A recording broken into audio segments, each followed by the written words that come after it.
Ramp और wheelchair की सुविधा उपलब्ध होगी। मतदान केंद्रों में सहायता के लिए स्वयं सेवक भी उपस्थित रहेंगे। मतदान केंद्रों में प्रवेश द्वार से मतदान कक्ष तक समतल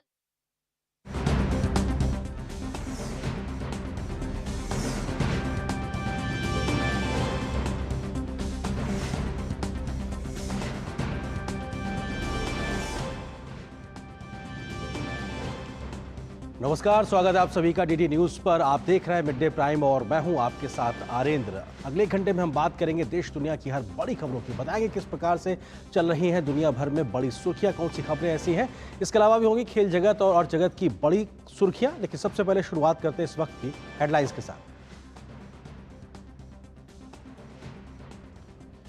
65 सालों में भारत में घटी हिंदुओं की आबादी 43.15% बढ़ी। मुसलमानों की आबादी पर बीजेपी ने कांग्रेस को लिया आड़े हाथ। कहा, कांग्रेस के मुस्लिम तुष्टीकरण से बड़ा आबादी का अंतर, समान नागरिक संहिता लागू करने की वकालत की।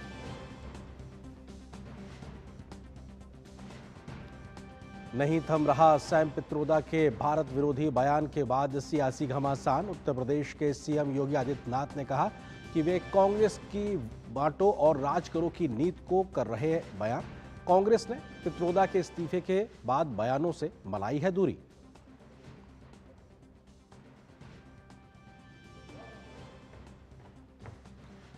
लोकसभा चुनाव के रण में तेज हुआ सियासी जंग। भाजपा नेता नवनीत राणा ने एआईएमआईएम नेता अकबरुद्दीन ओवैसी के 2013 के एक बयान पर दिया करारा जवाब। एआईएमआईएम प्रमुख असदुद्दीन ओवैसी ने किया पलटवार।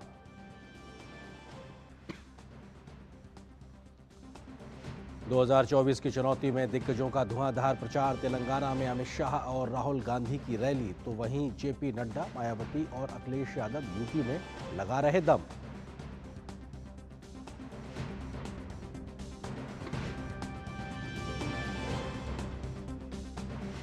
देश में बढ़ी अमीरों की संख्या। विदेश में बसे भारतीयों ने रिकॉर्ड 111 अरब डॉलर भेजे भारत। एक रिपोर्ट के मुताबिक यह आंकड़ा छूने वाला भारत पहला देश।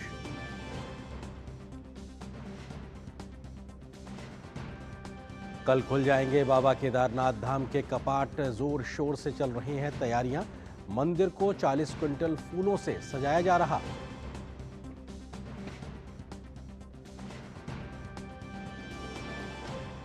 भारत की राजनीति में गड़बड़ी पैदा करना चाहता है अमेरिका। रूस का अमेरिका पर बड़ा हमला। कहा, पन्नू मामले में भी किसी भारतीय के शामिल होने का सबूत पेश नहीं कर सका अमेरिका। इंडियन प्रीमियर लीग में आज धर्मशाला में पंजाब किंग्स और रॉयल चैलेंजर्स बेंगलुरु होंगे आमने सामने। वहीं प्लेऑफ से बाहर हुई मुंबई इंडियंस।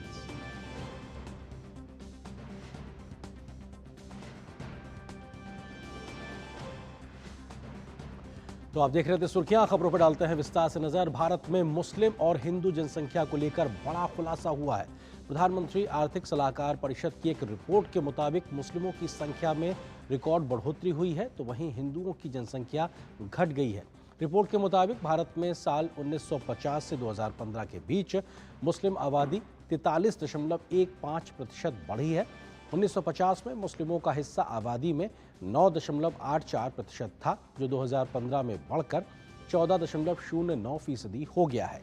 वहीं इसी दौरान हिंदुओं की आबादी 7.82% कम हो गई है। हिंदुओं की आबादी 84.68% से घटकर 78.06% हो गई है।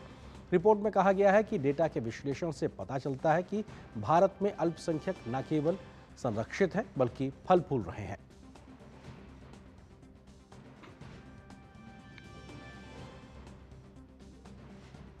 तो अपने आप में प्रधानमंत्री आर्थिक सलाहकार परिषद की जो रिपोर्ट है वो कई प्रकार के खुलासे करती है कि कैसे बीते 65 वर्षों में 1950 से 2015 तक कैसे इन 65 वर्षों में देश की जनसांख्यिकी में एक बड़ा परिवर्तन देखने को मिला है। जनसंख्या में धार्मिक आधार पर देखा जाए तो देश में अल्पसंख्यक फल फूल रहे हैं, उनकी आबादी बढ़ी है, जबकि बहुसंख्यक हिंदू धर्म की आबादी में कमी आई है।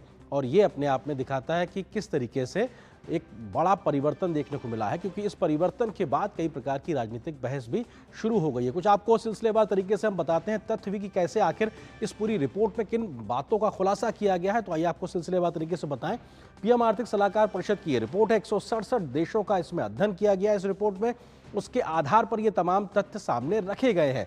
भारत में 1950 से 2015 के दौरान हिंदुओं की आबादी लगभग 8% यानी कि 7.8% घट गई है। ये 65 साल का वो दायरा 1950 से 2015 तक का, जब लगभग 8% हिंदुओं की आबादी घट गई है। अगला तथ्य कौन सा है इस बड़ी रिपोर्ट का? 1950 में हिंदुओं की हिस्सेदारी 84% थी, जो कि 2015 में घटकर 78% के आसपास रह गई है। ये दिखाता है कि 1950 में जनसांख्यिकी अनुपात धार्मिक आधार पर हिंदुओं का क्या था, उसमें एक घटोतरी लगभग 8% की दिखाई पड़ रही है। 1950 में मुसलमानों की हिस्सेदारी 9.84% से बढ़कर 2015 में 14.09% हो गई है। ये दिखाता है कि किस प्रकार से अल्पसंख्यक समुदाय को एक मौका मिला है उनकी आबादी को आगे बढ़ने पर अपने का। और 1950 और 2015 के बीच भारत में मुस्लिम आबादी में 43.15% की बढ़ोतरी हुई, यानी इन 65 वर्षों में जो ग्रोथ रेट है वो 43% से ज्यादा है। ये दिखाता है कि कैसे एक तरीके से तेज गति से मुस्लिम समुदाय की आबादी का इजाफा हुआ है। भारत में हिंदू आबादी कम हुई है, मुस्लिम, ईसाई, बौद्ध, सिखों की हिस्सेदारी बढ़ी है। तो ये दिखाता है कि अल्पसंख्यक समाज के लोगों की हिस्सेदारी बढ़ी है, बहुसंख्यक समाज की जो जनसंख्या है वो इन 65 वर्षों में कम हुई है। इसी प्रकार से अगर बात की जाए अगले तथ्य की, तो भारत में जैन और पारसियों की संख्या में थोड़ी कमी दर्ज की गई है। हालांकि ये काफ़ी मामूली है, लेकिन फिर भी अपने आप में सिग्निफिकेंट है इस बात की चर्चा करना भी कि किस प्रकार से ये स्थिति दिखाई पड़ती है। ईसाइयों में 5.38%, सिखों में 6.58% और बौद्धों में मामूली सी उनकी हिस्सेदारी में बढ़ोतरी हुई है। तो ये दिखाता है कि अल्पसंख्यक समुदाय में कौन से ऐसे वर्ग हैं जिनमें कितनी संख्या में एक बढ़ोतरी इन 65 वर्षों का जो आकलन है उसमें दिखाई पड़ रहा है। भारत में अल्पसंख्यक न केवल सुरक्षित बल्कि जनसंख्या में तेजी से इजाफा हो रहा है। इस रिपोर्ट का आकलन के बाद में एक तरीके से व्याख्या की गई है कि आखिर इन 65 वर्षों के आंकड़े इसको बताते क्या है, इसका मायने क्या है। कई पड़ोसी देश जो कि भारत के पड़ोसी देश हैं, वहाँ के बहुसंख्यक समुदाय की आबादी बढ़ी है, क्योंकि जब हम भारत में इस प्रकार की स्थिति की बात कर रहे हैं तो 167 देशों का जो एक आकलन हुआ है, तो भारत के पड़ोसी देशों में वहाँ की बहुसंख्यक आबादी बढ़ी है, जबकि भारत में बहुसंख्यक आबादी करीब 8% के आसपास कम हुई है। ये भी इस रिपोर्ट से एक तरीके से खुलासा होता है। म्यांमार के बाद भारत दूसरे नंबर पर है जहां बहुसंख्यक आबादी में कमी आई है। म्यांमार में वहां की बहुसंख्यक आबादी कम हुई है, तो भारत में भारत की बहुसंख्यक आबादी में 8% के आसपास में कमी देखी गई है। इसी प्रकार से म्यांमार में 10% और भारत में लगभग 8% यानी 7.8% बहुसंख्यक आबादी की कमी आई है, क्योंकि म्यांमार का आंकड़ा 10% है, जो कि भारत के बहुसंख्यक आबादी का लगभग 8% के आधार पर देखा जाए तो 2% वहां ज्यादा कमी दर्ज की गई है। भारत में लगभग 7.8% की कमी आई है म्यांमार के मुकाबले अगर देखा जाए तो। नेपाल में भी बहुसंख्यक जो समुदाय है वो हिंदू है, उसकी आबादी में लगभग 3.6% की गिरावट आई है। तो यानी जो एक हिंदू राष्ट्र के तौर पर नेपाल की पहचान है, वहां पर भी 3.6% बहुसंख्यक आबादी यानी कि हिंदू आबादी वहां पर भी कम हुई है। ये भी इस रिपोर्ट में आंकड़ा दिखाई पड़ रहा है। बांग्लादेश की बात की जाए, 1971 में बांग्लादेश बना था पाकिस्तान से अलग होकर। उस वक्त की जनसंख्या के आधार के पैमाना अगर देखा जाए तो बांग्लादेश में बहुसंख्यक समुदाय मुसलमानों की 18.5% आबादी बढ़ी है। तो वहां पर भी बांग्लादेश बनने के बाद में जो जनसांख्यिकी है उसमें बढ़ोतरी बहुसंख्यक समाज की देखी जा रही है, जबकि अलग देशों की अलग अलग स्थिति है और भारत के सापेक्ष में भी इसका जिक्र होता है। पाकिस्तान की बात की जाए तो पाकिस्तान में लगभग 3.25% और अफगानिस्तान में लगभग 0.29% मुस्लिम आबादी बढ़ी है। तो ये दिखाता है कि किस किस तरीके से तमाम जो पड़ोसी देश हैं वो अपने आप में एक महत्वपूर्ण तरीके से बताते हैं कि उनकी जनसांख्यिकी में किस प्रकार का परिवर्तन हुआ है, और भारत को लेकर जो एक आंकड़े निकल के आए हैं वो आंकड़े अपने आप में बताते हैं किस प्रकार से। और अगर पूरा इस चार्ट को एक तरीके से समझने की कोशिश करें, 65 वर्ष 1950 से लेकर 2015 तक किस प्रकार से अलग अलग धर्मों की स्थिति रही है, इन धर्मों के यहाँ पे नाम लिए हुए हैं, और इन धर्मों की 1950 में क्या एक स्थिति थी जनसंख्या में और 2015 में किस प्रकार की स्थिति हुई, ये दिखाई पड़ता है साफ तौर से परसेंटेज में कि इस प्रकार की स्थिति है। और इसमें बहुसंख्यक आबादी जो हिंदू है उसमें 7.8% की कमी आई है। ये साफ तौर पर इंगित करता है कि भारत के तमाम पड़ोसी देश जहां पर बहुसंख्यक आबादी बढ़ रही है तो भारत में ये कम हुई है। खासतौर से हमारे जो आसपास के पड़ोसी देशों की बात की जाए, जो अल्पसंख्यक समाज है उनकी आबादी बढ़ रही है। इनमें मुस्लिम समाज की आबादी भी काफ़ी संख्या में बढ़ी है और 7% से ज़्यादा इनकी बढ़ी है। तो ऐसे में देश में कई प्रकार की राजनीतिक जो बहस चलती है उसको एक नया मसला मिल गया है, अल्पसंख्यक बहुसंख्यक की आबादी को लेकर जो राजनीति है। क्योंकि इस रिपोर्ट का खुलासा ये कहता है कि देश में यानी भारत में अल्पसंख्यक समाज को फलने फूलने और अपने संसाधनों के साथ आगे बढ़ने के अवसरों के आधार पर बात की जाए तो पर्याप्त मौके मिलते हैं। ये बढ़ती हुई जनसंख्या अल्पसंख्यक समुदाय की इस बात को सीधे तौर पर इशारा करती है। तो ये महत्वपूर्ण तथ्य है, इस बात को समझने की भी जरूरत है। क्योंकि आज देश में कल से जब से ये रिपोर्ट आई उसके बाद से लगातार इस पर बहस भी बहुत तेजी से शुरू हो गई है, लेकिन इस पर रिएक्शंस भी आना शुरू हो गए। आबादी से जुड़े प्रधानमंत्री आर्थिक सलाहकार परिषद की ताजा रिपोर्ट पर बीजेपी ने हल्ला बोल दिया है। उन्होंने कहा है कि कांग्रेस के मुस्लिम तुष्टीकरण के कारण आबादी में ये अंतर बढ़ा हुआ है। यूपी के उप मुख्यमंत्री केशव प्रसाद मौर्य ने कहा कि देश में समान नागरिक आचार संहिता लागू करना अब बेहद जरूरी हो गया है। जनसंख्या का असंतुलन है, हिंदू की आबादी घटे और मुस्लिम की आबादी बढ़े, यह कांग्रेस की मुस्लिम तुष्टीकरण की राजनीति के कारण से हुआ है। कांग्रेस पार्टी ने मुस्लिम लीग की तरह काम किया है, जिसकी वजह से ये आबादी का जो संतुलन बिगड़ रहा है उसका एकमात्र कारण यही है। इसीलिए इस देश में सामान्य नागरिक संहिता की आवश्यकता है। सामान्य नागरिक संहिता जैसे हिंदू एक विवाह करेगा वैसे मुस्लिम भी एक विवाह करेगा। ये नहीं कि हम 5 हमारे 25 के फार्मूले से आबादी का संतुलन बिगड़े, फिर देश के अंदर एक और पाकिस्तान की मांग पैदा हो।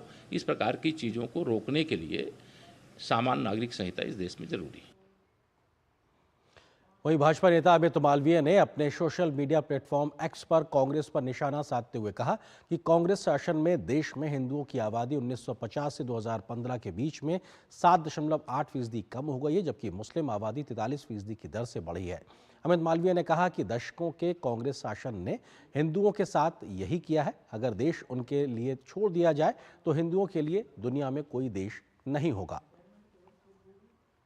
तो अपने आप में बीजेपी के तमाम नेता इस रिपोर्ट के आने के बाद में कांग्रेस पर मुखर हैं, तुष्टीकरण की नीति का आरोप लगा रहे हैं और कह रहे हैं कि इस प्रकार से अल्पसंख्यकों के लिए तो मौके बेहतर हैं, जबकि बहुसंख्यक समाज हिंदू समाज के लिए इस प्रकार की स्थितियां नहीं है। इसका कारण ये है कि हिंदुओं की आबादी घट रही है, जबकि मुस्लिम वर्ग की और अन्य अल्पसंख्यक वर्ग की एक तरीके से आबादी बढ़ रही है। और यूसीसी का भी एक तरीके से पक्ष रखा है। अभी हमने सुना किस प्रकार से केशव प्रसाद मौर्य ने, भाजपा के तमाम नेता भी मुखर हैं कांग्रेस और उसकी नीतियों को लेकर कि आपने किस प्रकार की एक तुष्टीकरण की नीति अपनाई है, ताकि देश में एक अलग प्रकार की डेमोग्राफिक चेंज देखने को मिल रहा है। और ये दिखाता है कि देश जो कि बहुसंख्यक समाज है उसकी आबादी में एक बड़ा सिग्निफिकेंट, एक बड़ा अंतर उसकी आबादी में कम हुआ है, देखने को मिल रहा है।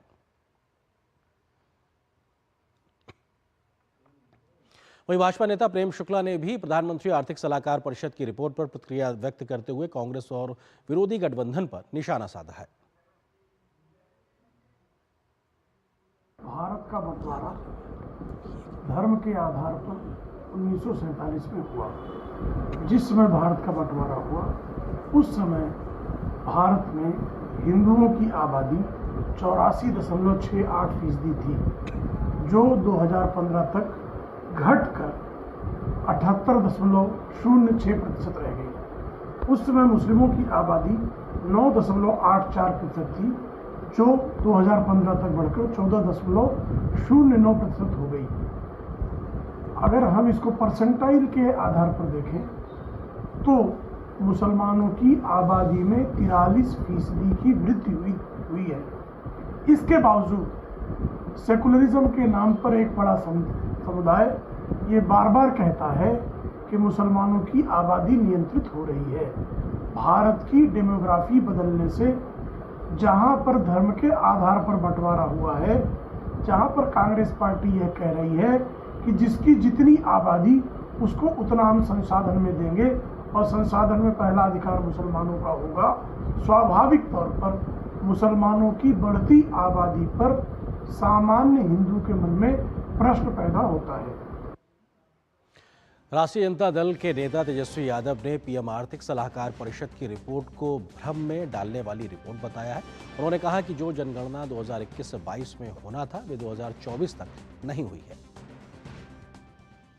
जो सेंसस होना था 21-22 में, आज 24 हो गया, अभी तक तो हुआ नहीं।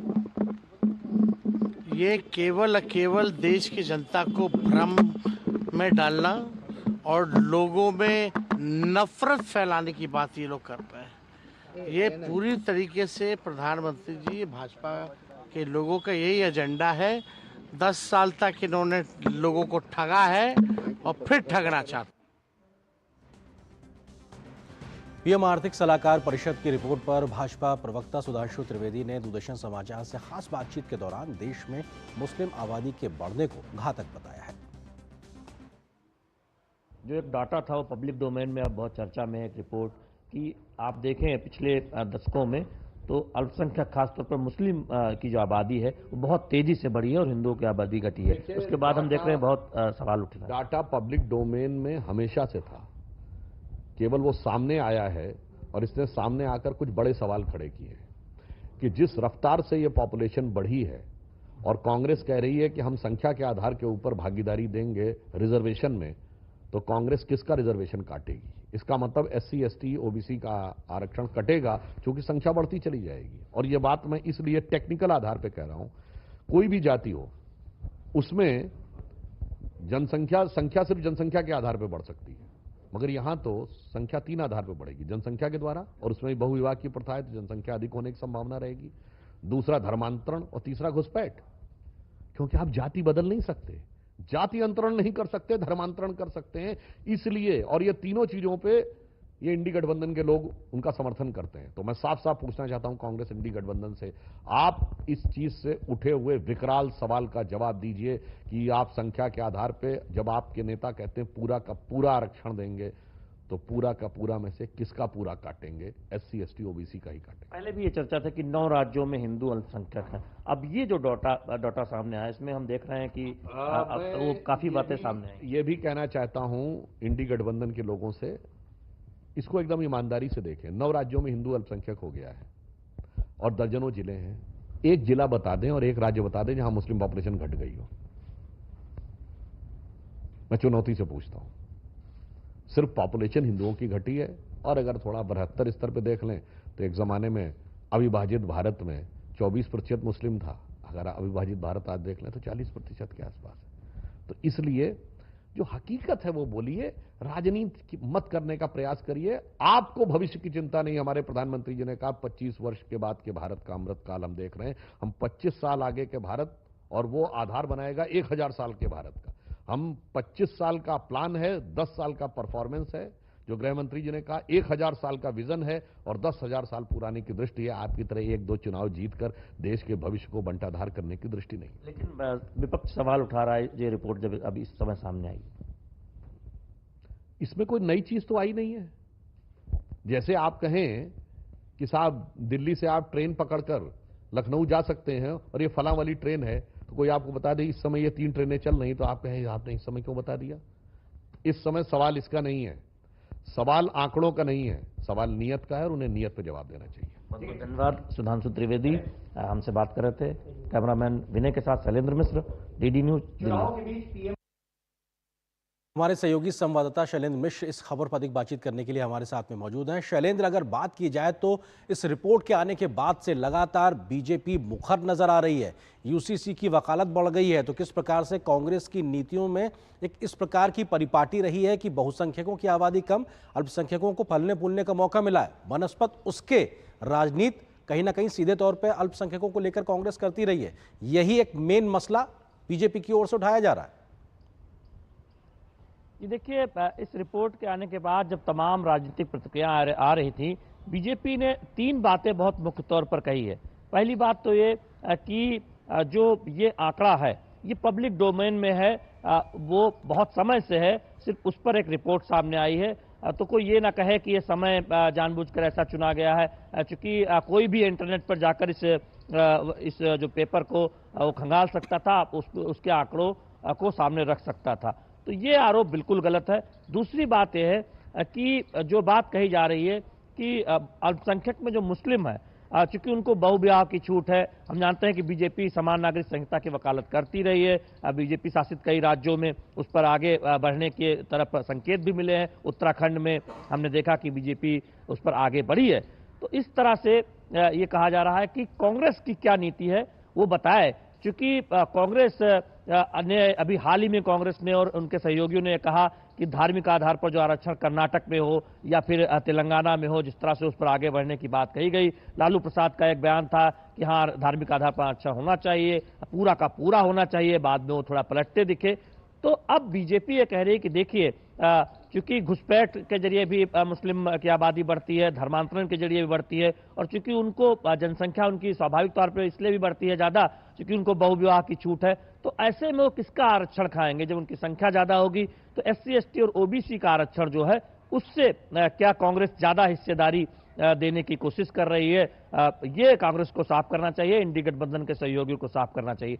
तो बीजेपी कई मुद्दों पर सवाल पूछ रही है कांग्रेस से और इंडी गठबंधन के सहयोगियों से कि वो जवाब दे, वो बताए कि उनका रुख क्या है। और हम देख रहे हैं कि यही वजह है कि इस रिपोर्ट के आने के बाद बहुत तथ्य के साथ कई बातें बीजेपी सामने रख रही है और सवाल पूछ रही है कांग्रेस पार्टी से, राहुल गांधी से और उनके सहयोगियों से। शैलेंद्र, सवाल ये भी कि इस रिपोर्ट के आने के बाद में लगातार कि साहब अल्पसंख्यक समाज को देश में इस प्रकार की स्थितियां नहीं है कि वो फल फूल सके, इस प्रकार के आरोप देश में राजनीतिक तौर पर विरोधी लगाते थे और कई हमने देखा कि एंटी नेशनल एलिमेंट्स भी विदेशी जमीन से बैठ के इस प्रकार की रिपोर्ट्स को एक हवा देने की कोशिश करते थे। लेकिन अगर ये रिपोर्ट सामने एक बार फिर से आ रही है तो ये दिखाता है कि साहब अवसर बेहतर तरीके से मिल पा रहे हैं, तब जाके शायद इस प्रकार की परिस्थितियां आंकड़ों के आधार पर दिखाई पड़ रही हैं।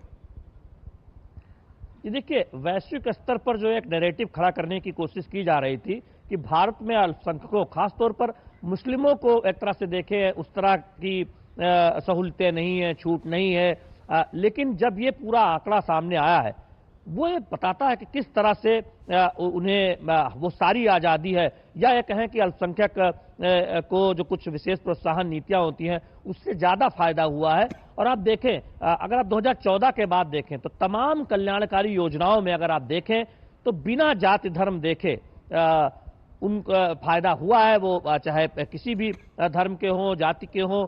तो उस लिहाज से भी आप वो आंकड़े बताते हैं कि कहीं पर कोई भेदभाव कल्याणकारी योजनाओं के लिहाज से नहीं दिखता है। तो ऐसे में जो नैरेटिव खड़ा करने की कोशिश की जा रही है, कुछ अपना निजी हित या कुछ ऐसे हित के चक्कर में, जिससे बीजेपी सरकार या मोदी सरकार पर सवाल उठाया जा रहा है, ये रिपोर्ट भी अब उस तरह से साफ कहती है कि देखिए, आप जो वास्तविक स्थिति है भारत में अल्पसंख्यकों की, खासतौर पर मुस्लिमों की, वो बिल्कुल स्पष्ट तौर पर सामने है। और हम जानते हैं कि बीजेपी लगातार ये कहती रही है कि उसकी कल्याणकारी योजनाओं में किसी को भेदभाव नहीं किया जाता है, और डाटा भी यही कहता है। जो हम आयुष्मान भारत का देखें या फिर आवास योजना का देखें या उज्ज्वला योजना का देखें। शैलेंद्र, आप रहिए हमारे साथ में, कुछ और रिएक्शंस भी आ रहे हैं, उनका हम जिक्र करते हैं, उसके बाद में इस खबर पे आपसे चर्चा भी करेंगे। आप बने रहिए हमारे साथ में। विश्व हिंदू परिषद के नेता सुरेंद्र जैन ने पीएम आर्थिक सलाहकार परिषद की रिपोर्ट पर प्रतिक्रिया व्यक्त की है। उन्होंने मुस्लिम आबादी के बढ़ने को देश के लिए खतरनाक बताया है। मुस्लिम आबादी जिस तेजी से बढ़ रही है वहां उन देशों के लिए खतरे का विषय बन रही है। और केवल आबादी नहीं बढ़ रही, आक्रामकता बढ़ रही है। कभी कहेंगे इनके नेता हम 70% को गंगा में बहा देंगे, कभी सुप्रीम कोर्ट के निर्णय को धता बताकर राम मंदिर की जगह बाबरी मस्जिद फिर बना देंगे क्योंकि सत्ता हमारे पास आने वाली है। कभी कहेंगे 15 मिनट के लिए सेना को बीच में से हटा लो, पुलिस को बीच में से हटा लो, फिर हम देखेंगे तुम्हारा क्या हल करते हैं। हमारे देवी देवताओं का मजाक उड़ाते हैं। और कोई एक व्यक्ति ऐसी बात कह दे जो इनको अच्छी ना लगे, सर तन से जुदा गैंग सक्रिय हो जाता है। वरिष्ठ अर्थशास्त्री डॉक्टर शमिका रवि ने अपनी रिपोर्ट के हवाले से बताया है कि हिंदुओं की आबादी का घटना और मुस्लिम समुदाय की आबादी के बढ़ने का कारण सामाजिक, आर्थिक और मृत्यु दर है। जो गरीब फैमिलीज होती है वहाँ फैमिली साइजेस टिपिकली बड़े होते हैं जी। लेकिन ये जो है, अगर आप 65 साल का एक्सपीरियंस देखें तो पूरे देश में अगर आप देखते तो हिंदू जो मेजॉरिटी रिलीजन है उसका शेयर 7.82% घटा है जी। और जो माइनॉरिटी अगर आप देखें तो सिर्फ मुस्लिम माइनॉरिटी नहीं, आपको हर एक माइनॉरिटी का स्टेटस देखना होगा, इन सभी का बढ़ा है सिवाय Jains and Parsis which have actually fallen उनका बट कलेक्टिव अगर आप देखें और स्पेसिफिकली इन माइनॉरिटी ग्रुप्स का देखें तो इनका शेयर बढ़ा है। इसके कारण बहुत होते हैं कृतिका। सोशियो इकोनॉमिक जब हम कहते हैं तो उसमें देखिए गरीबी एक रीजन है, मोर्टेलिटी नंबर्स अगर हम देखें कितने सर्वाइवल बच्चे सर्वाइव कितने कर पाते हैं जी। तो इसमें अब इसको थोड़ा डिटेल में और एनालाइज करना होगा, लेकिन ये मोस्टली ये क्रॉस कंट्री है, ये 167 कंट्रीज ऑफ द वर्ल्ड सबका स्टेटस देख के कि सब जगह मैंने पूरे दुनिया में माइनॉरिटी को किस रूप से हर देश देखता है और समय के साथ किस किस्म के प्रोटेक्शन क्या उनकी सिचुएशन है क्या। तो डॉक्टर शमिका रवि को आपने सुना, वो प्रधानमंत्री आर्थिक सलाहकार परिषद की वो सदस्य हैं जिन्होंने इस रिपोर्ट को अन्य सदस्यों के साथ मिलकर बनाया। उन्होंने भी अपनी प्रतिक्रिया में डीडी न्यूज़ को बताया था कि किस प्रकार की तमाम बड़ी बातें रही हैं। हमारे सहयोगी शैलेंद्र मिश्र हमारे साथ में जुड़े हुए हैं, उनका हम रुख करते हैं और शैलेंद्र भी इस खबर पर लगातार हमारे साथ बने हुए थे। शैलेंद्र, हमने सुना किस प्रकार से विश्व हिंदू परिषद की तरफ से भी बयान आया, प्रतिक्रिया सामने निकल के आई है। वो कह रहे हैं कि साहब डेमोग्राफिक जो चेंज हो रहा है ये अपने आप में देश के लिए खतरनाक स्थिति पैदा कर रहा है, तो ये भी अपने आप में चुनाव के बीच में एक बड़ा मसला और मुद्दा बनता दिखाई पड़ रहा है। देखिए, निश्चित तौर पर राजनीतिक दल अपने अपने हिसाब से अपनी प्रतिक्रिया रख रहे हैं और तमाम सवाल हम देख रहे हैं कि बीजेपी अब कांग्रेस और उनके सहयोगी दलों से पूछ रही है कि तुष्टीकरण की जो राजनीति कांग्रेस पार्टी करती रही है उस पर सवाल हम देख रहे हैं कि बीजेपी अब उठा रही है और उससे जोर शोर से उठा रही है। लेकिन यहाँ पर एक बात और है, अगर आप इस पूरी रिपोर्ट को देखें, जो ये कहा जा रहा है कि बहुसंख्यकों की आबादी अधिकांश जगहों पर घटी है। हमारे पड़ोस में नेपाल है, वहां पर आप देखें वहां बहुसंख्यक हिंदू हैं, उनकी आबादी घटी है। लेकिन अगर आप हमारे पड़ोस में पाकिस्तान चले जाएं, अफगानिस्तान चले जाएं या बांग्लादेश चले जाएं तो वहां बहुसंख्यक की आबादी नहीं घटी क्योंकि वहां पर मुस्लिम है। तो ये बीजेपी सवाल उठा रही है कि कोई एक राज्य भारत के अंदर बता दे जहां पर मुस्लिम की आबादी घटी हो, जबकि 9 राज्य ऐसे हैं जो अब एक तरह से देखें जहां पर हिंदू माइनॉरिटी हो चुके हैं। जी तो शैलेंद्र, के आधार पर आपने जो ये तथ्य रखा, ये रिपोर्ट में हमने दिखाया भी कि पाकिस्तान, बांग्लादेश, अफगानिस्तान की अगर बात की जाए तो वहां पर अल्पसंख्यक आबादी जो है वो घट रही है। और भारत में जब सीएए लेकर आया गया तो फिर यही था ना कि पड़ोस के जो अल्पसंख्यक समुदाय के लोग हैं उनकी जो आबादी घट रही है, उन पे जो अत्याचार हो रहा है, अगर वो प्रताड़ित है तो कम से कम भारत उनको एक तरीके से एक शरण दे सके मानवीय आधार पर। तो ये डेटा भी उस प्रकार की जो सोच है सरकार की उसको कहीं ना कहीं प्रतिबिंबित करता दिखाई पड़ता है। देखिए आनंद, ये डाटा कहता क्या है कि दुनिया में जो लोकतंत्र हैं, जो जीवंत लोकतंत्र हैं, वो अल्पसंख्यकों को कुछ छूट देते हैं जिसकी वजह से उनकी आबादी बढ़ती है, उनको एक प्रोटेक्शन मिलता है। कोई दूसरे देश में सताए अल्पसंख्यक अगर कहीं आता है तो उसे एक सुविधा दी जाती है उस तरह से। लेकिन किसी देश के बहुसंख्यकों को उस तरह की सुविधा हासिल हो, ये कोई तर्क नहीं है। सीए क्या कहता है? सीए कहता है कि आपके जो पड़ोसी देश है वहां के जो 6 धार्मिक अल्पसंख्यक हैं वो धार्मिक प्रताड़ना सहकर जो भारत आए हुए हैं एक निश्चित तारीख से पहले, उनको भारत में नागरिकता दी जाएगी। वो कौन है? वो वहां के धार्मिक अल्पसंख्यक है। तो निश्चित तौर पर आप देखें, जब ये बिल आया और जब इसे लागू किया गया, कांग्रेस पार्टी और तमाम सहयोगियों ने उसका एक विरोध किया। अब वो एक कारण समझ नहीं आता कि अब पाकिस्तान में अगर कोई हिंदू सताया जाता है, कोई सिख, जैन, पारसी सताया जाता है, तो आप वो भारत में आकर शरण लिया हुआ है पहले से, तो आप क्यों विरोध कर रहे हैं कि उसको नागरिकता ना मिले? तो ये सवाल खड़ा करता है और इसीलिए बीजेपी पूछती है कि तुष्टीकरण की पराकाष्ठा कांग्रेस पार्टी और उनके सहयोगी दल करते हैं। और आप ग्लोबल लेवल पर भी देखें कि जो अल्पसंख्यक जब शरण लेते हैं तो उनको काफी हद तक सहायता मिली है।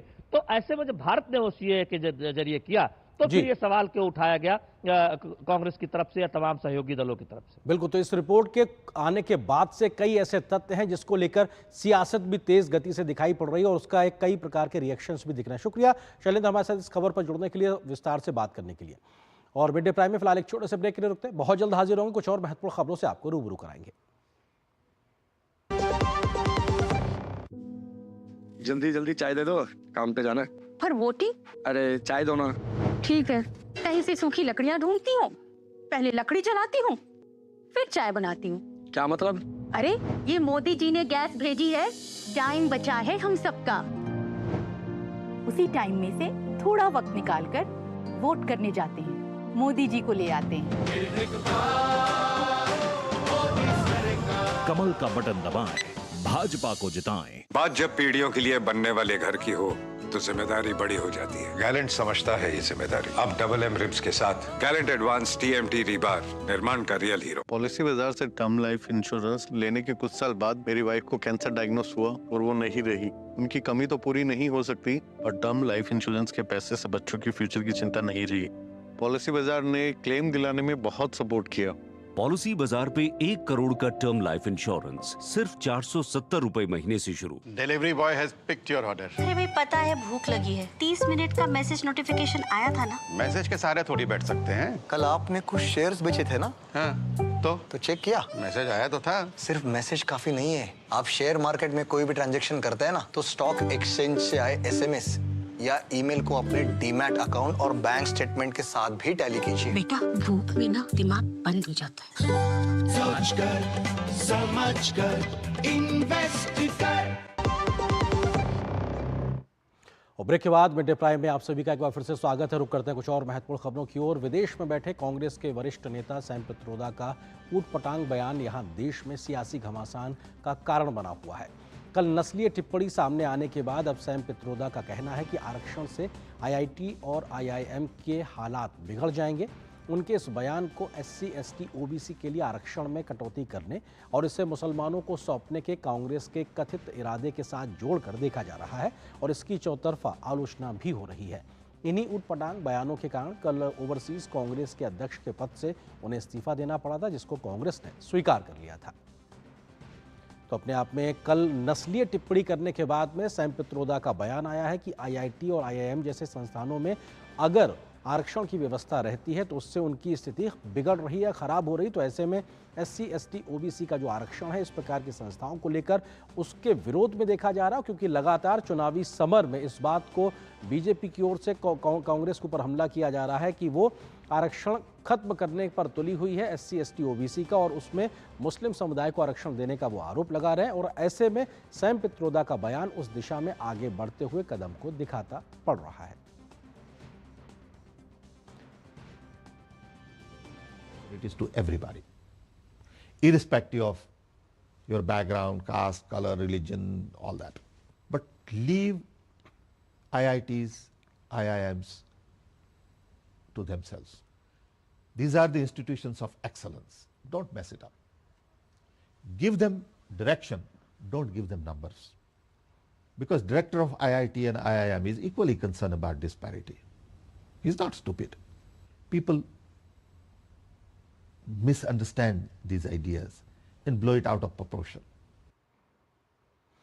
सैम पित्रोदा के बयान पर उत्तर प्रदेश के मुख्यमंत्री योगी आदित्यनाथ ने कहा है कि वे कांग्रेस की बांटो और राज करो की नीति को बयां कर रहे हैं। उन्होंने कहा कि आज़ादी के बाद भी जाति, क्षेत्र और भाषा के नाम पर देश को बांटने का पाप कांग्रेस ने किया है। योगी आदित्यनाथ ने सैम पित्रोदा के बयान को अत्यंत निंदनीय करार दिया है। कांग्रेस की बांटो और राज करो की जो नीति है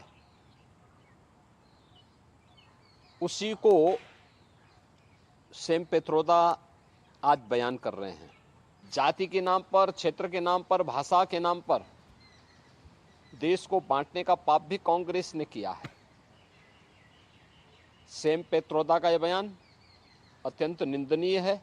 कांग्रेस पार्टी को स्वयं के उन कृत्यों के लिए जो आज सैम पित्रोदा के मुंह से बोल रही है, बुलवा रही है, इसके लिए देश की जनता से माफी मांगनी चाहिए। वहीं भाजपा के नेता किरण रिजिजू ने कहा है कि राहुल गांधी और सैम पित्रोदा जो करना चाहते हैं उसे अब देश जान चुका है। राहुल गांधी और सैम पित्रोदा की सोच एक ही है। सैम पित्रोदा और राहुल गांधी जो कहते हैं, जो सोचते हैं, अब सबको पता चल गया है। देश को कमज़ोर करने के लिए कभी अमेरिका का इनहेरिटेंस टैक्स को यहाँ लागू करने का बात करते हैं, कभी सारा भारत का रिसोर्सेस को मुसलमानों को हैंड ओवर करने का बात करते हैं, फिर जाति के नाम से पूरा देश को बांटने का काम करते हैं। अब फिर राहुल गांधी का जो एडवाइज़र हैं सैम पित्रोदा कहते हैं कि नॉर्थ ईस्ट के लोग तो चाइनीज़ जैसे हैं, साउथ इंडियन लोग तो अफ्रीकन जैसे हैं। इस तरह का जो बयानबाजी है इसको आप लाइटली नहीं लेना चाहिए। और एक महत्वपूर्ण बात मैं आपको बताना चाहता हूँ, कांग्रेस का बाकी नेता कुछ भी कह लें और इस जो वक्ता है इससे अपने आप को किनारे कर ले, वो बच नहीं पाएगा, क्योंकि कांग्रेस पार्टी में राहुल गांधी का सोच और सैम पित्रोदा का सोच, यही कांग्रेस पार्टी है। और बात करते हैं चुनाव से जुड़ी खबरों की। बात 24 चुनौती की।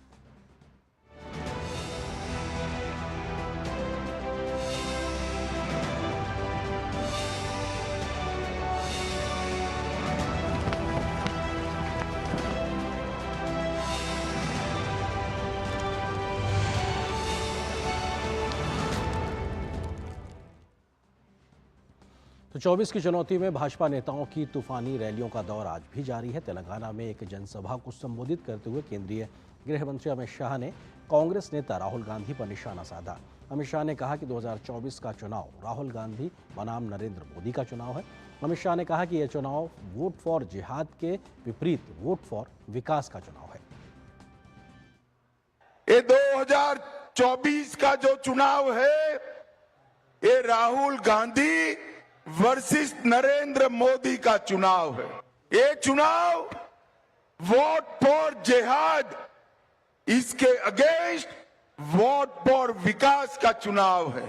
ये चुनाव परिवार के कल्याण, अपने परिवार के कल्याण के विरोध देश की जनता के कल्याण का चुनाव है।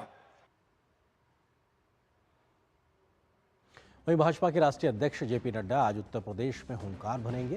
जेपी नड्डा पहले चित्रकूट धाम में एक जनसभा को संबोधित करेंगे। इसके बाद जेपी नड्डा दोपहर में फतेहपुर जिले में चुनावी रैली करेंगे। इस दौरान भाजपा प्रदेश अध्यक्ष भूपेंद्र सिंह चौधरी भी उनके साथ रहेंगे।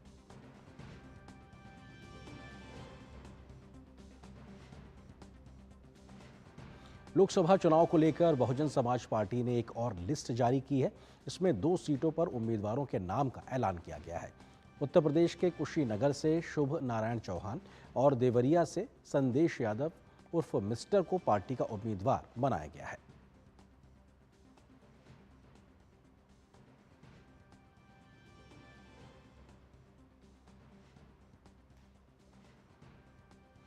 और आज के चुनाव प्रचार पर किस तरीके की गहमा गहमी है उत्तर प्रदेश पे, इस पे अधिक बातचीत करने के लिए हमारे सहयोगी संवाददाता विकास सिंह इस वक्त हमारे साथ मौजूद है। उनका हम रुख करते हैं। विकास, अगर उत्तर प्रदेश के लिहाज के बात की जाए तो अपने आप में ये बेहद महत्वपूर्ण दौर, अपने आप में अब चौथे दौर को लेकर चुनाव प्रचार तेज हो गया है। कौन कौन से बड़े नेताओं की कहां पे जनसभाएं और जनता के मसले और मुद्दों को लेकर इस वक्त यूपी का तापमान? बिल्कुल, जनता के मुद्दों की बात करें तो तमाम सारे बड़े मुद्दे हैं, उनसे जुड़े मुद्दे हैं, उनके विकास के जुड़े मुद्दे हैं, उनके जीवन से संबंधित, और देश को आगे बढ़ाने के मुद्दे हैं, देश की प्रतिष्ठा के मुद्दे हैं। आज तमाम सारे अगर बड़े नेताओं की बात करते हैं तो भाजपा अध्यक्ष जेपी नड्डा, वो भी उत्तर प्रदेश में ही है, झांसी से शुरुआत कर रहे हैं अपने प्रचार की, और लखनऊ में एक संगठनात्मक बैठक भी करेंगे। मुख्यमंत्री योगी आदित्यनाथ हैं, लखीमपुर खीरी है वो, इसके साथ साथ तमाम सारी जगहों पर 2 और कॉन्स्टिट्यूंसी में रहेंगे। अखिलेश यादव भी प्रचार कर रहे हैं। आज मायावती, सबसे महत्वपूर्ण है कि मायावती आज कन्नौज जा रही हैं, जहां से अखिलेश यादव चुनाव लड़ रहे हैं। तो कहीं ना कहीं मायावती के वहां पहुंचने से देखना होगा किस तरीके का समीकरण वहां पे बनेगा बिगड़ेगा आरेंद्र, क्योंकि माना यह जा रहा था अभी तक कि अखिलेश यादव समाजवादी पार्टी और भारतीय जनता पार्टी के जो प्रत्याशी है सुब्रत पाठक की सीधी टक्कर है, क्योंकि मायावती भी अपने प्रत्याशी के लिए वहां वोट मांगने जा रही है। तो किसके खेल में क्या बिगाड़ेंगी ये देखना काफी ज्यादा लाजमी होगा। लेकिन इसके साथ ही प्रियंका गांधी भी रायबरेली में आज अपने भाई के लिए प्रचार कर रही हैं, राहुल गांधी के लिए, और तमाम सारे नेता जो है कह रहे हैं, चूंकि चौथे चरण और 5वें चरण और 6ठे चरण तक के प्रचार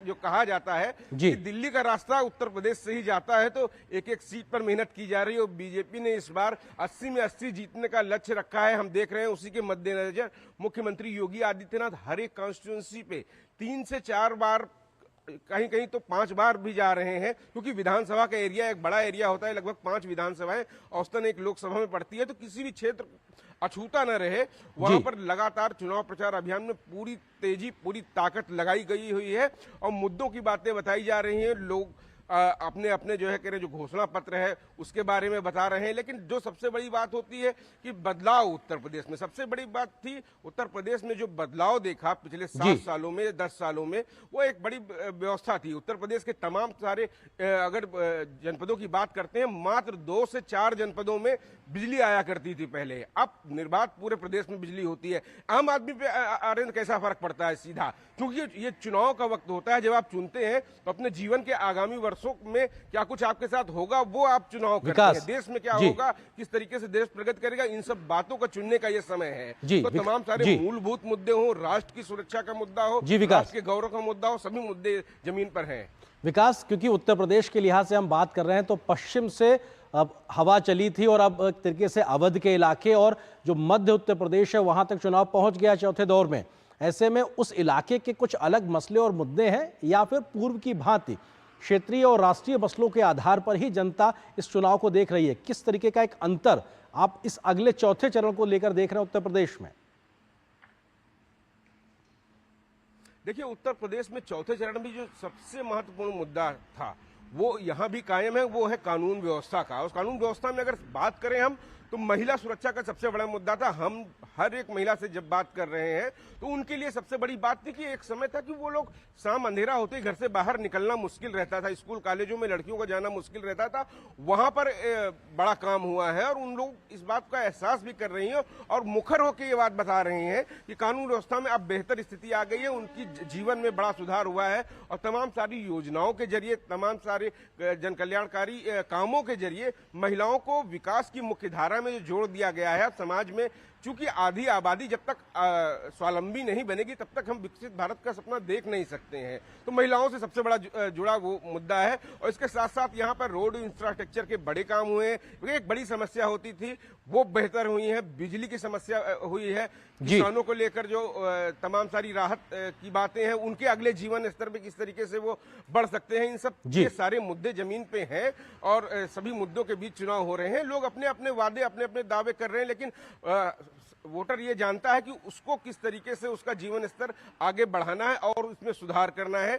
उसी के मद्देनजर वोटर भी सबकी बातें सुन रहा है और फैसला करेगा। बिल्कुल, सबकी सुनना लेकिन अपने आधार पर फैसला करना परिपक्व होते देश के इस लोकतंत्र की एक खूबसूरत सी पहचान है। शुक्रिया विकास, हमारे साथ जुड़ने के लिए, उत्तर प्रदेश की सियासत पर विस्तार से बात करने के लिए बहुत बहुत शुक्रिया आपका।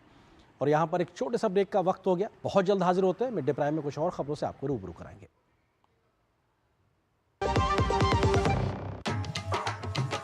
राम राम भाई साहब, चले क्या? अरे कल शादी है, हम वोट डालने नहीं जा सकते भैया। बाबा, एक वोट दिए थे, किसान सम्मान का पैसा आ रहा है ना सीधा खाते में, जो हमारे लिए दिन रात दौड़ती हैं। आप उनके लिए तो कदम नहीं चल सकते। सयानी हो गई है, देखो। बातें बाद में, अभी आप जाओ। ठीक है। कमल का बटन दबाएं, भाजपा को जिताएं।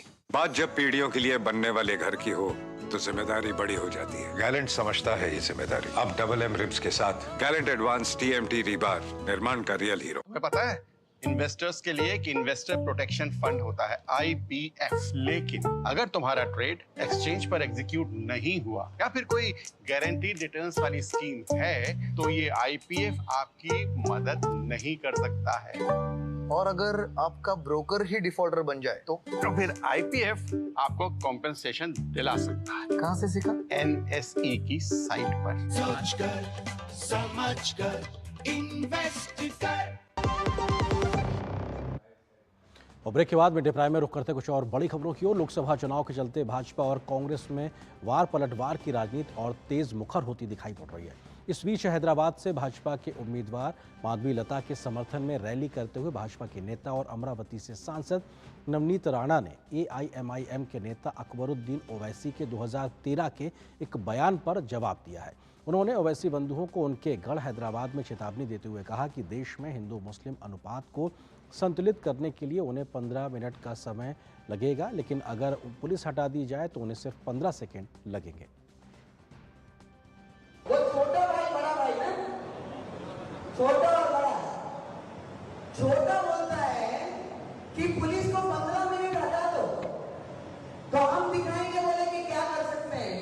छोटे को मेरा कहना है तेरे को 15 मिनट लगेंगे छोटे, और हमको सिर्फ 15 सेकंड लगेंगे। 15 सेकंड पुलिस को हटाया, 15 सेकंड अगर पुलिस को हटाया तो छोटे को बड़े को ये पता नहीं लगा कहां से आया और कहां को गया। सिर्फ 15 सेकंड लगेंगे हम लोगों को जिस दिन हम मंच पे आ गए।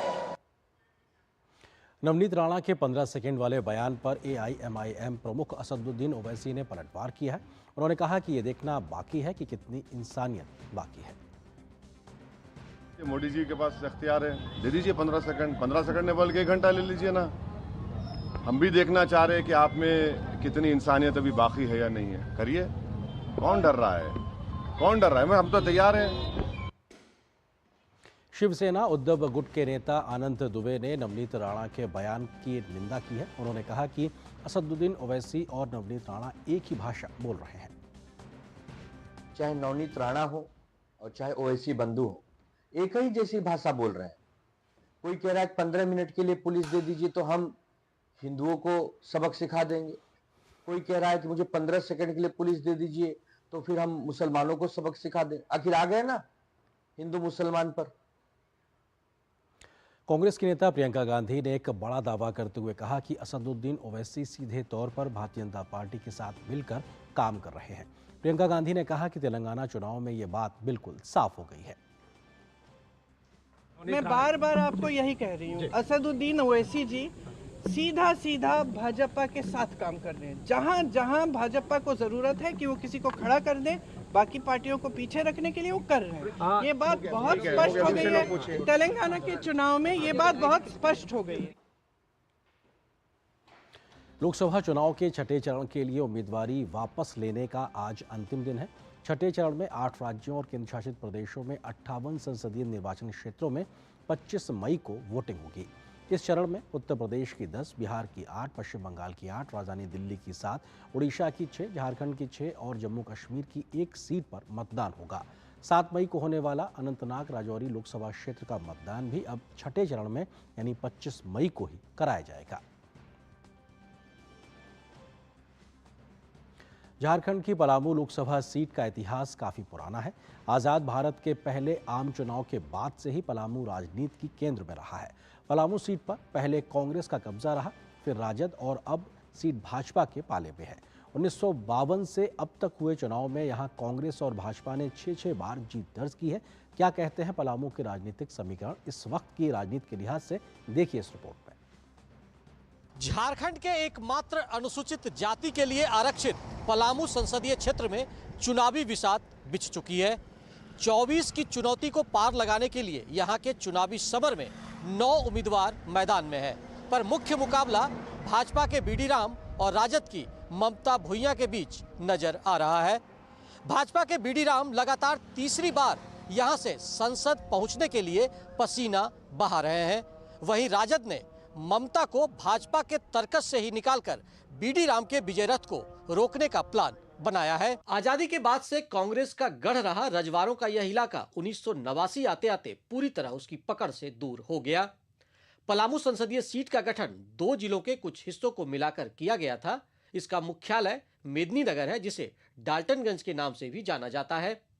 जंगलों और पहाड़ों से घिरा पलामू क्षेत्र प्राकृतिक सौंदर्य और ऐतिहासिक पौराणिक विरासतों को सहेजे हुए है। यहीं पर पौराणिक भीम चूल्हा भी स्थित है। 17वीं सदी में यहाँ चेरों के राजा अनंत राय ने लंबे समय तक शासन किया था। बिहार और छत्तीसगढ़ की सीमा से सटा यह इलाका आज भी नक्सलवाद, सुखाड़, बेरोजगारी और पलायन का दंश झेल रहा है, जो इस बार चुनावी मुद्दा बनता दिख रहा है। जैसे शिक्षा हो गया, पानी हो गया, प्लस ये जो कॉपी किताब पर महंगाई है, चाहे वो है, इस पर थोड़ा सा इनको अपने संसद में बात रखना पड़ेगा। आजादी के बाद 1984 तक के चुनावों में कांग्रेस ने यहां 6 बार अपना परचम लहराया और उसके बाद 1991, 1996, 1998 और 1999 में भाजपा पलामू सीट पर लगातार 4 लोकसभा चुनावों में विजयी रही। लेकिन बिहार झारखंड के बंटवारे के बाद 2004 में हुए लोकसभा चुनाव में पलामू सीट राजद के खाते में चली गई और राजद अपनी जीत का सिलसिला बरकरार नहीं रख सका और 2009 में झारखंड मुक्ति मोर्चा के कामेश्वर बैठा ने यहां से जीत हासिल की। 2014 लोकसभा चुनाव को भारतीय राजनीति में मोदी लहर का चुनाव माना जाता है। इसका असर पलामू में भी देखा गया और भाजपा के विष्णु दयाल राम, जो भारतीय पुलिस सेवा के अधिकारी भी थे, ने एक बार यहाँ कमल खिलाया, जिसे उन्होंने 2019 में भी बरकरार रखा। अब 2024 के लिए बन रहे चुनावी समीकरण में भाजपा का दावा मजबूत माना जा रहा है। यहाँ पर बेरोजगारी और पलायनवाद की समस्या है, तो मेरा ये है कि एम्प्लॉयमेंट इंटेंसिव कोई यहाँ पर कल कारखाना लगे, उद्योग धंधा लगे। कांग्रेस के अलावा आरजेडी ने भी यहाँ कई बार इस किले को फतह किया है। इस बार कांग्रेस, जेएमएम और आरजेडी का इंडी गठबंधन यहाँ भाजपा के खिलाफ संयुक्त चुनाव लड़ रहा है, जिसके तहत आरजेडी की उम्मीदवार ममता भुइयां मैदान में है। लोकसभा का किसी भी क्षेत्र में जाए काफी सम्मान और स्नेह मिल रहा है। इस वजह से हमको तो कभी फील ही नहीं हुआ कि हम थक रहे हैं या हम अकेले हैं। हालांकि 2024 में जनता किसे चुनती है ये तो आने वाले समय में ही पता चलेगा। मिलीजुली संस्कृति को समेटे पलामू का यह क्षेत्र कभी राजाओं का गढ़ हुआ करता था, लेकिन अब समय बदल चुकी है, फिजा बदल चुका है। पलामू से जसप्रीत और राज मनोहरन के साथ मैं दिवाकर कुमार, दूरदर्शन समाचार। तो 2024 की चुनावी खबरों में फिलहाल बस इतना ही। फिलहाल एक छोटे से ब्रेक के लिए रुकते हैं, बहुत जल्द हाजिर होते हैं।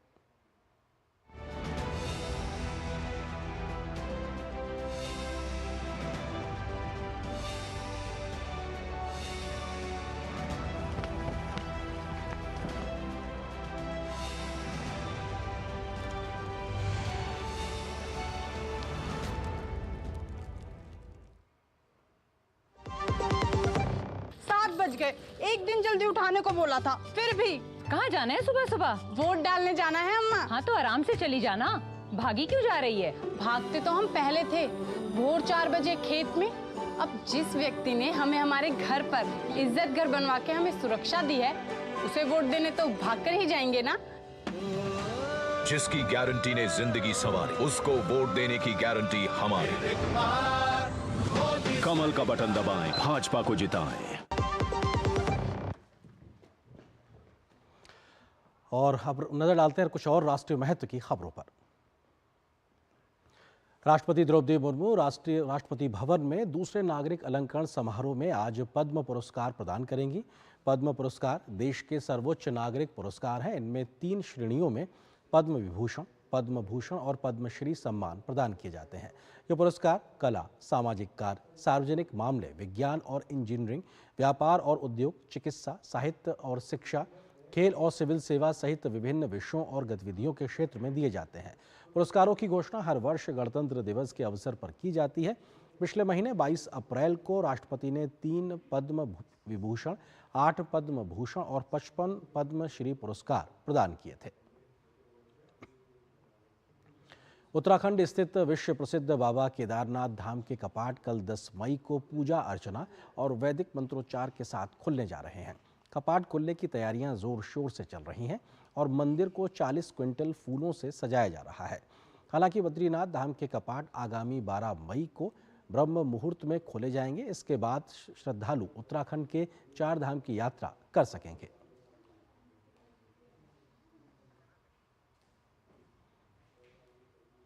और अब नजर डालते हैं इस वक्त की कुछ अर्थ जगत से जुड़ी महत्वपूर्ण खबरों पर।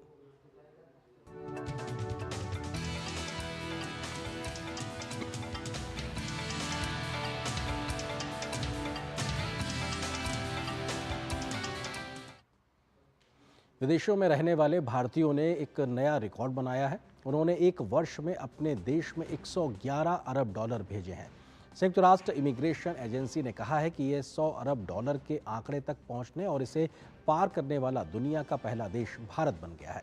इंटरनेशनल ऑर्गेनाइजेशन फॉर माइग्रेशन ने जारी रिपोर्ट में कहा है कि 2022 में भारत, मैक्सिको, चीन, फिलीपींस और फ्रांस शीर्ष 5 रेमिटेंसेस प्राप्तकर्ता देश थे।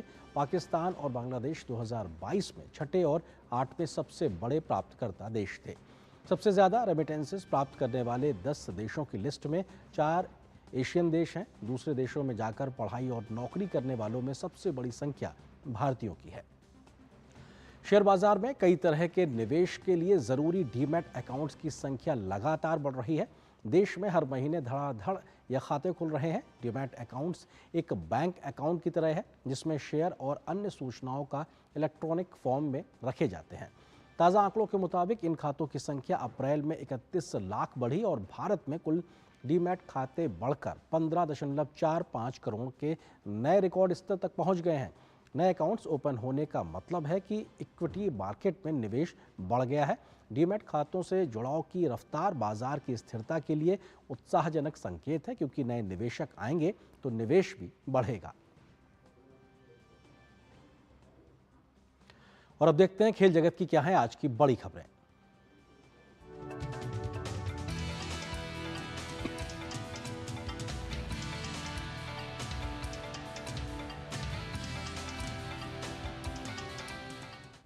और खेल जगत की खबरों को हमारे साथ साझा करने के लिए मेरे सहयोगी गौरव इस वक्त मौजूद हैं। गौरव का रुख करते हैं। गौरव, क्या कुछ बड़ी खबरें अगर खेल जगत की बात की जाए तो?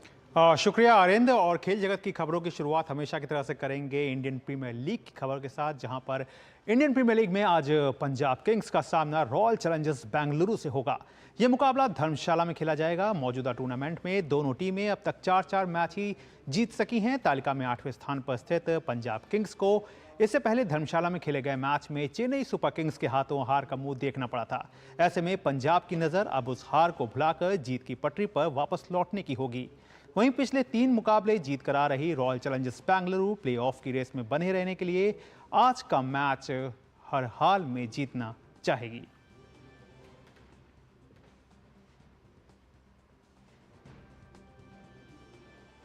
बात कर लेते हैं मुंबई की। हैदराबाद की लखनऊ पर जीत के साथ ही मुंबई इंडियंस आईपीएल 2024 में प्लेऑफ की रेस में बाहर होने वाली पहली टीम बन गई है। मुंबई की टीम के पास 12 मैच खेलने के बाद 8 अंक हैं। दरअसल कोलकाता नाइट राइडर्स और राजस्थान रॉयल्स की टीमें 16-16 अंक लेकर आईपीएल 2024 की अंक तालिका में सबसे ऊपर हैं। वहीं अब सनराइजर्स की टीम 14 अंक के साथ 30 स्थान पर पहुंच गई।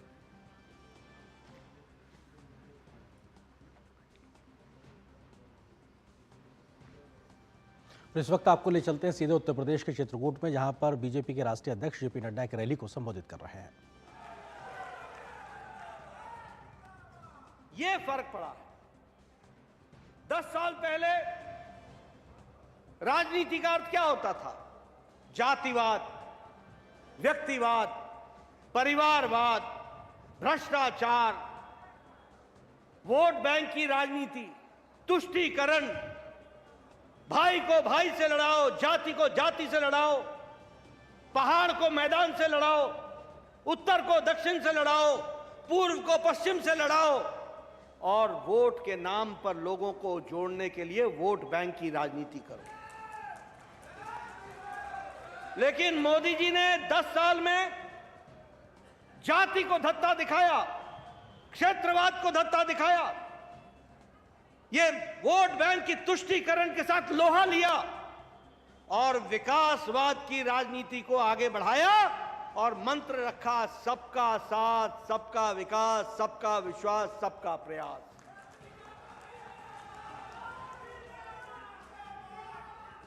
राजनीति का चाल चरित्र, राजनीति का चाल चरित्र, परिभाषा, संस्कृति सब बदल डाली।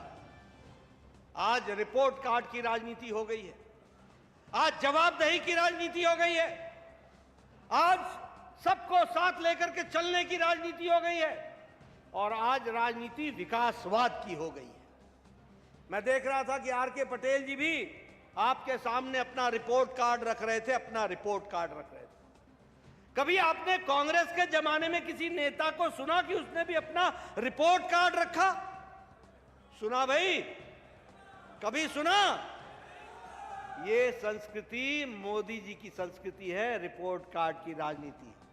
जो कहा था वो किया है, जो नहीं कहा था वो भी करके दिया है। इस तरीके तो आप देख रहे थे चित्रकूट से बीजेपी के अध्यक्ष जेपी नड्डा को, जो कि चुनावी रैली को संबोधित कर रहे थे। उन्होंने साफ तौर से कहा कि रिपोर्ट कार्ड के साथ इस वक्त एक नई परिपाटी की राजनीति देखने को मिल रही, जो कि मोदी सरकार ने शुरू की है।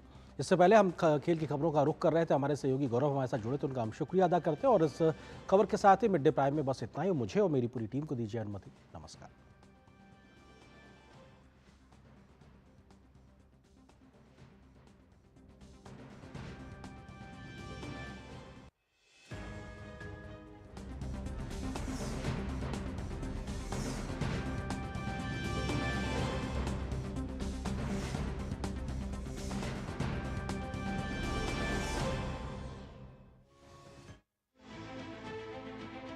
सियासी बिसात पर राजनीति का गुणाभार, गठबंधन की सियासत।